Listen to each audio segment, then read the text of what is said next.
آپ مالک ہیں اس پاکستان کے مالک پاکستان کے عوام ہیں، نہ کوئی فوج کا جرنیل ہے، نہ کوئی بیوروکریٹ ہے، نہ کوئی جاگیردار ہے، نہ کوئی وڈیرا ہے، نہ کوئی جعلی فارم 47 کی بنیاد پر بننے والا وزیر اعظم ہے۔ میڈیا پر پابندیاں ہیں کہ وہ حقائق بیان نہیں کر سکتے، تو پھر ظاہر ہے کہ یہ جھوٹ اور جو کھلا جھوٹ ہوتا ہے اس کے نتیجے میں پھر افواہیں بھی جو پھیلتی ہیں، پھر جس کا جو منہ میں آتا ہے وہ بولتا ہے، اس سے اور مسائل پیدا ہوتے ہیں، اس سے اور خوف پیدا ہوتا ہے، اس سے اور غصہ لوگوں میں پیدا ہوتا ہے۔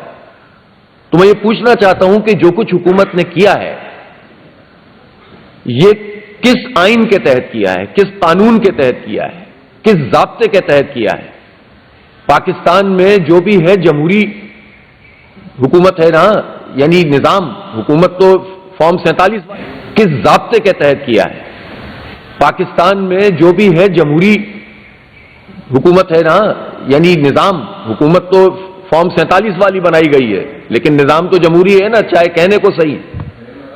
آئین موجود ہے، آئین میں انسانی حقوق موجود ہیں، جمہوری آزادیاں موجود ہیں، سیاسی آزادیاں موجود ہیں، ہر پولیٹیکل ورکر کو یہ حق حاصل ہے کہ وہ اپنی آواز بلند کر سکتا ہے، ہر سیاسی جماعت کو یہ حق حاصل ہے کہ وہ احتجاج کر سکتی ہے، وہ مظاہرہ کر سکتی ہے، اور حکمران طبقہ یہ چاہتا ہے کہ وہ پورے ملک کو ہی نوگو ایریا بنا دیں سیاسی ورکرز کے لیے، اور جب احتجاج کے لیے لوگ کھڑے ہوں تو ان کے اوپر گولیاں چلا دی جائیں، شیلنگ بھی کیوں کی جائے، لاٹھی چارج بھی کیوں کیا جائے، لیکن یہ تو گولیاں چلا دیتے ہیں، لاشیں گرا دیتے ہیں، خوف پیدا کرنا چاہتے ہیں، تو یہ کسی صورت میں بھی قابل قبول نہیں ہے، یہ قابل مذمت ہے۔ اور میں اس وقت فوری مطالبہ تو یہ کرتا ہوں کہ اتنے بلڈ شیڈ کے بعد، اتنا خون بہا، اتنے لوگ زخمی ہیں، اس پر تو وزیر داخلہ صاحب محسن نقوی صاحب کو فوراً استعفیٰ دے دینا چاہیے۔ کیا جواز ہے ان کا اس وقت اس پوزیشن پہ رہنے کا جب یہ انسانی جانوں کا تحفظ نہیں کر سکے بلکہ خود اس عمل میں شریک ہوئے ہیں؟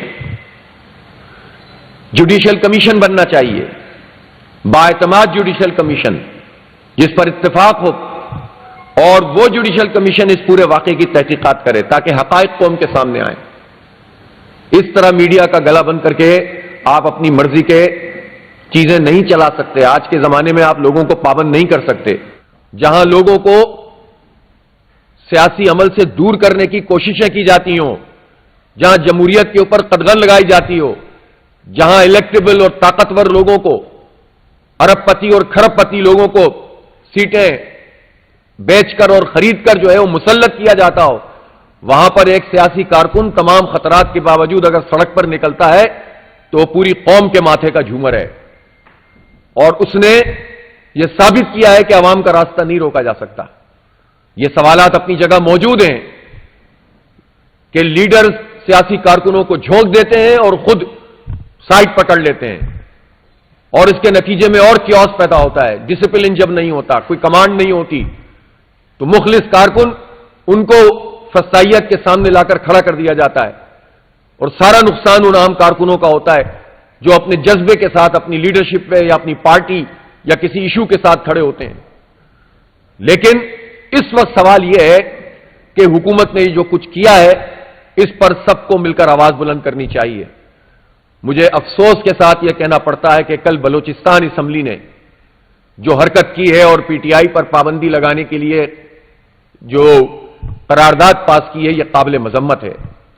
اس سے پتہ چلتا ہے کہ بلوچ عوام، بلوچستان کے لوگ تو ویسے ہی سیاسی آزادیوں اور بنیادی انسانی حقوق کے حوالے سے پریشان ہیں، وہ لوگ تو حکومت اور ریاست سے اپنا حق مانگتے پھر رہے ہیں، اور ان کے اوپر جو اسمبلی لا کر بٹھائی گئی ہے، سیٹیں بیچی گئی ہیں باقاعدہ، اور اپنی مرضی کے لوگوں کو لا کر جو اسمبلی وہاں پر بنائی گئی ہے، اکثریت اس میں وہ ان لوگوں کی شامل ہے، اور انہوں نے وہ کام کیا ہے کہ جو خود ان سب کے اوپر بھی آئے گا۔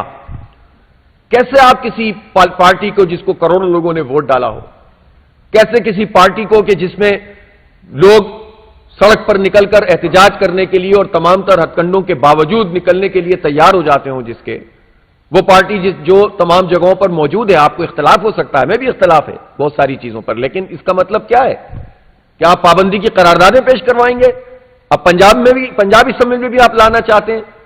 تو یہ جو طرز عمل ہے یہ آمرانہ طرز عمل ہے, یہ جمہوریت نہیں ہے. یہ ماضی میں بہت سارے لوگوں کے اوپر کر کے دیکھ لیا ہے. ایک زمانے میں جماعت اسلامی پہ بھی پابندی لگا کے دیکھ لی تھی عامروں نے, تو لگا تو نہیں سکے, آج الحمدللہ موجود ہیں. تو یہ جعلی طریقوں سے لوگوں پہ پابندیاں لگا کر عوام کی آواز بند کرنے کا عمل یہ بہت ہی خراب عمل ہے, قابل مذمت عمل ہے, اور اس کو کسی صورت میں بھی قبول نہیں کیا جا سکتا. ان تمام واقعات کی جو 26 نومبر کو رونما ہوئے ہیں اس کی تحقیق ہونی چاہیے. بہرحال اس پورے عمل میں سیاسی کارکنوں کے لیے بھی اور پارٹیوں کے لیے بھی ایک سبق موجود ہے. ہمیں یہ سمجھنا پڑے گا کہ پارٹیاں بھی خاندانوں سے آزاد ہونی چاہیے. پارٹیاں بھی طاقتور لوگ, ارب پتی کھرب پتی لوگوں کے چنگل سے نکلنی چاہیے. پارٹی کی لیڈرشپ بھی خود اس کو ریئلائز کریں کہ اس طرح سے پارٹیاں چلانے کے نتیجے میں یہی کیوس پیدا ہوتے ہیں, پھر کوئی کسی کا پوچھنے والا نہیں ہوتا. بہرحال جو کچھ بھی ہے یہ نہیں ہو سکتا کہ یہ طے کر دیا جائے کہ آج ہم نے چونکہ گولیاں چلا کے خون بہا دیا ہے تو کل کوئی جرت ہی نہ کرے احتجاج کرنے کی, اور اسلام آباد کے بارے میں کہا جائے کہ یہاں تو کوئی احتجاج ہو نہیں سکتا. کس قانون کے تحت نہیں ہو سکتا, کس آئین کے تحت احتجاج نہیں ہو سکتا؟ کیسے آپ ریڈ زون جو ہے ڈکلیئر کر سکتے ہیں؟ آپ کو کس نے اختیار دیا ہے؟ آپ ہیں کون؟ آپ مالک ہیں اس پاکستان کے مالک پاکستان کے عوام ہیں. نہ کوئی فوج کا جرنیل ہے, نہ کوئی بیوروکریٹ ہے, نہ کوئی جاگیردار ہے, نہ کوئی وڈیرا ہے, نہ کوئی جعلی فارم 47 کی بنیاد پر بننے والا وزیر اعظم ہے. پاکستان کے مالک پاکستان کے عوام ہیں, اور پاکستان کا آئین ہے کہ جس آئین کے تحت ہم احتجاج کا حق رکھتے ہیں. کوئی بھی پارٹی رکھتی ہے, چاہے وہ کوئی کسی جماعت سے بھی تعلق رکھنے والا فرد ہو. آپ کیسے کہہ سکتے ہیں کہ یہاں پر کوئی آئے گا اور کوئی نہیں آئے گا؟ یہ طریقہ کار ٹھیک نہیں ہے. یہ قوم کو اس طرح سے بانجھ کرنے کا جو عمل ہے سیاسی اعتبار سے, یہ مناسب نہیں ہے. جب آپ جمہوریت اور جمہوری آزادیوں کو پامال کر دیں گے اور سیاسی احتجاج کرنے والوں پہ گولیاں چلائیں گے تو پھر آپ کیسے لوگوں کو روک سکیں گے کہ لوگ کہیں کہ ٹھیک ہے پھر ہم بھی اسی راستے کا انتخاب کریں؟ آپ دھکیل رہے ہیں نوجوانوں کو اس جانب. آپ لوگوں کے ہاتھوں میں بندوق پکڑا کر انہیں دہشت گرد بنانا چاہتے ہیں. آپ پارٹیوں کے اسپلنٹر گروپ بنانا چاہتے ہیں.